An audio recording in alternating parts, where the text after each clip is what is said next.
कि धनतेरस पर कैसे करें भगवान धनवंतरी और कुबेर देव की पूजा अर्चना और धनतेरस पर कैसे मिलेगी अच्छी स्वास्थ्य का वरदान और अपनी राशि के मुताबिक धनतेरस पर क्या खरीदें ताकि धनतेरस पर आपके घर हो धन वर्षा। इस पर विस्तार से चर्चा करने के लिए हमारे साथ में ज्योतिषाचार्य ज्योति थपलियाल जी मौजूद है। ज्योति जी, बहुत स्वागत है आपका।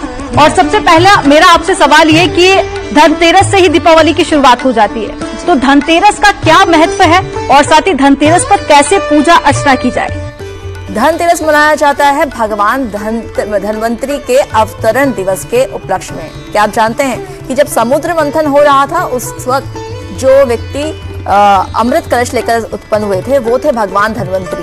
और भगवान धनवंतरी ही हैं जो कि जितने भी देवता हैं ना उनके वो फिजिशियन है, मतलब कि उनके वैद्य हैं वो।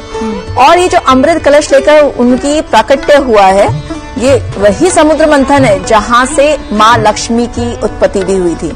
तो जब धनवंतरी देव जो हैं वो प्रकट होते हैं और वो अमृत कलश लेकर आते हैं तो वो इसका संकेत देते हैं कि आपके जीवन में आपके जितने भी सौभाग्य है उसकी शुरुआत हो रही है। धनतेरस का दिन भगवान धनवंतरी के नाम पर बनाया जाता है और ये सिर्फ धन से संबंधित नहीं है। देखिए, सबसे बड़ा धन क्या है? सबसे बड़ा धन होता है निरोगी काया।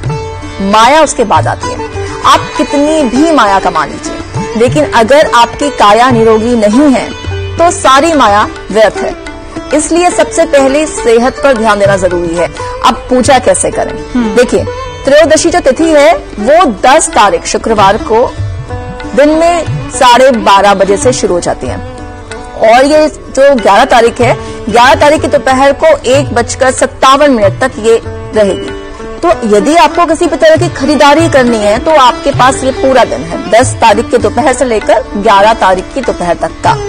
लेकिन पूजन का एक जो समय है वो निर्धारित समय होता है। अब जो पूजन है वो होता है प्रदोष काल में।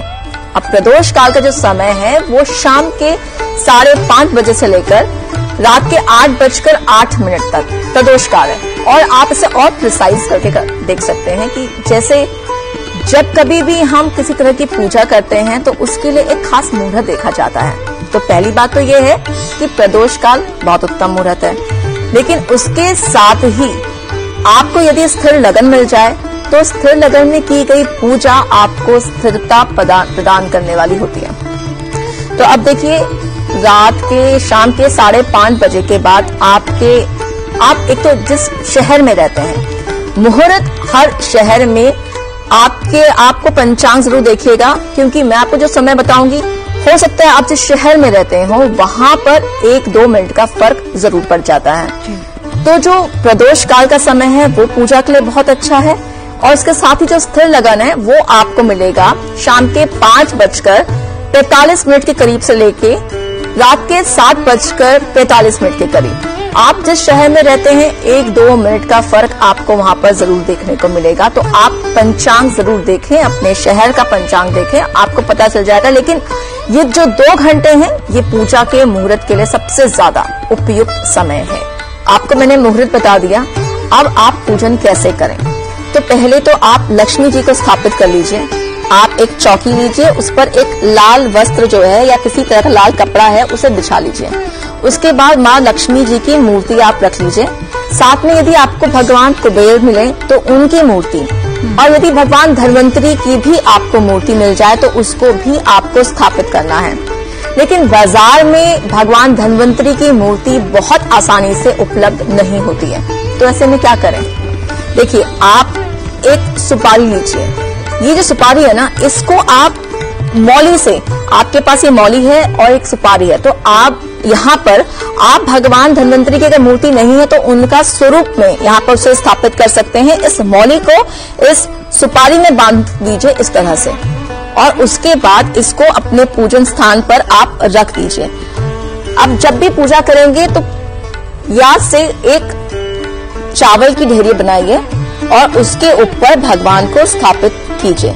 माँ लक्ष्मी को भी आप चावल की ढेरी के ऊपर स्थापित करेंगे। आप हमेशा भगवान की जब भी स्थापना करें तो याद रखिए कि हमेशा उसे आप चावल के ऊपर स्थापित कीजिए। धन धान्य की बरकत के लिए ये बहुत अच्छा होता है।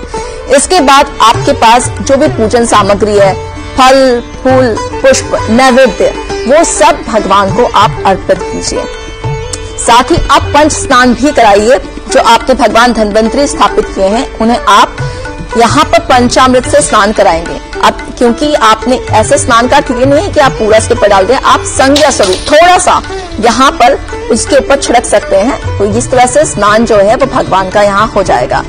उसके बाद आप यदि कोई मंत्र आपको आता है तो वो कर सकते हैं, भगवान धन्वंतरी की पूजा कर सकते हैं। भगवान धन्वंतरी के लिए जो मंत्र है वो है श्री धन्वंतरी स्वरूपाय श्री श्री श्री औषध चक्राय नारायण नमः। यदि आप इस मंत्र का 108 बार उच्चारण करें तो बहुत अच्छा है। नहीं तो आप एक छोटा जो मंत्र है भगवान धन्वंतरी का ओम श्री धन्वंतरे नमः, इस मंत्र का उच्चारण भी कर सकते हैं। इसके साथ माँ लक्ष्मी की पूजा भी कर सकते हैं और भगवान कुबेर की जो प्रार्थना है वो भी आप कर सकते हैं। माँ लक्ष्मी के लिए जो श्री मंत्र है वो बेहद उपयुक्त मंत्र है, उसका उच्चारण भी आप 108 बार कर सकते हैं और माँ की आरती यदि आप कर पाए तो वो बहुत ही उत्तम रहेगा। इसके साथ ही आपने जिस तरह से पूजा की है, इसके साथ ही आपको दियों का जो है वो दान करना है भगवान के सामने और अपने घर में भी। जो आज के दिन जो 13 दियों की जो है उसकी बहुत महत्ता होती है, तो उसका दान आप भगवान जो आपने स्थापित किए हैं उसके सामने आप एक थाल रखेंगे। उस थाल में आप 13 दिए रखेंगे। उन 13 दियों में आप घी के दिए प्रज्वलित करेंगे और यहाँ देवी के सामने उन दियों को प्रज्वलित करने के बाद आप अपने सारे घर में उन 13 दियों की स्थापना करेंगे। जैसे 2 दिए आपको अपने घर के मुख्य द्वार पर रखने हैं। उसके बाद एक दिया तो आप देवी के सामने रखेंगे, एक दिया आपने भगवान धन्वंतरी के सामने रखना है, कुबेर जी के सामने रखना है। उसके साथ ही देखिए ये जो पूजा की हमने चौकी स्थापित की है, इसे आप अपने घर के मंदिर में स्थापित कर सकते हैं, नहीं तो अपने घर की उत्तर दिशा में या पूर्व दिशा में इस चौकी को आप स्थापित कर वहां पर पूजा कर सकते हैं। और उसी दिशा में उत्तर दिशा में भी आपने एक दिया जलाना है। इसके साथ ही अपने तुलसी के जो आपका गमला है उस पर दिया रखिए, अपने आंगन में दिया जरूर जलाइए और अपनी छत पर जाकर